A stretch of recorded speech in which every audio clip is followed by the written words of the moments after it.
We were saying the day has arrived. All eyes will be on the Tampa Bay area tonight as we get ready to host the national championship game at Raymond James Stadium. That's right. For the second straight year, Alabama meets Clemson for the title. The Crimson Tide won last year's game 45-40.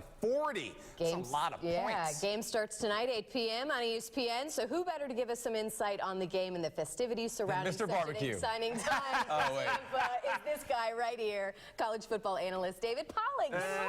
All right. This is a considerable step down from Mr. Barbecue and The Bachelor. He's a doctor. He's Dr. Barbecue. He didn't go to the barbecue. You guys barbecue doctor. I'm from the South, and I'm not a barbecue fan. Sorry, Do you really not like barbecue? I don't do barbecue. What? No, I don't. Okay, no. we have issues that we're going to sort out later. We'll yeah, get to let's that talk later, about. Hey, Tampa's a big city for you personally. Yes, this is where I played my last college game. So we played the Outback Bowl, which is not where I wanted to end, but we played in the Outback Bowl against Wisconsin. Right, I'm staying in the hotel right next to where we stayed, so it was a lot of cool memories of coming back. Yeah. So talk about the area. Sorry about Tampa, and this is a big deal certainly for us. And this is going to be a good matchup, even despite that the same two teams were in it last year. Are we thinking this? That makes it better. Yeah, you think so? Oh, I think it makes it better. First of all, the city is awesome. There's so much to do.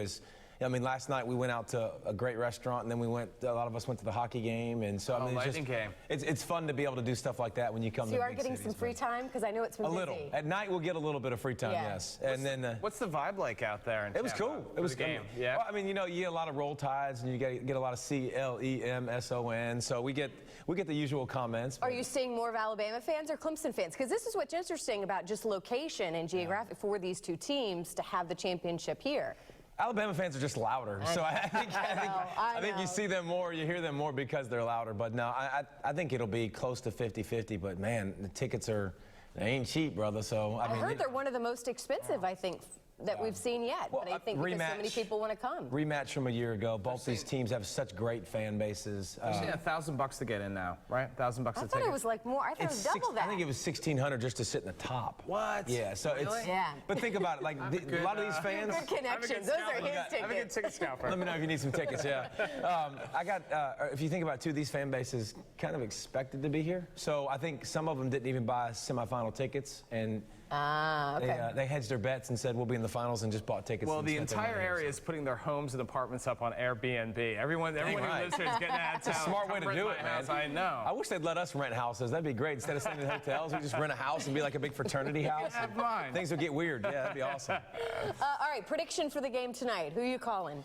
Well, I don't know. I think it's. Do you honestly not know? Dude, the more I watch, the less I know. I think, honestly, you just watch and you think about styles make fights and then how they match up, and you look at Alabama's offense against Washington, you go, can they score enough? Yeah. You look at Alabama's defense, and you're like, can Clemson ever score? But you're not going to get, I don't think, the fireworks we got a year ago. I don't think you're getting 45-40 if that's what you're wanting to tune in for.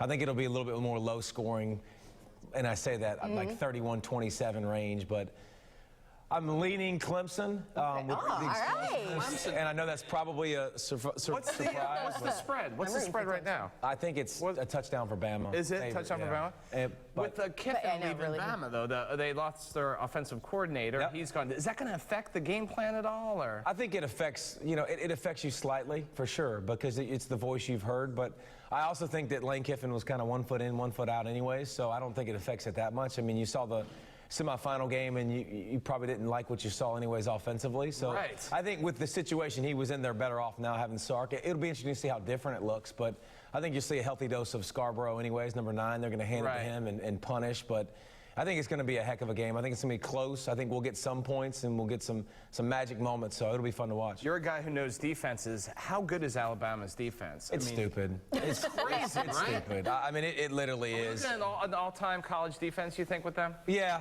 I mean, it's definitely one of the best and one of the most versatile. And that's the amazing thing about what Nick Saban's been able to do. He's changed. It used to be big, huge two-gap guys that are Terrence Cody's. It was like a mountain. His nickname was Mount Cody's.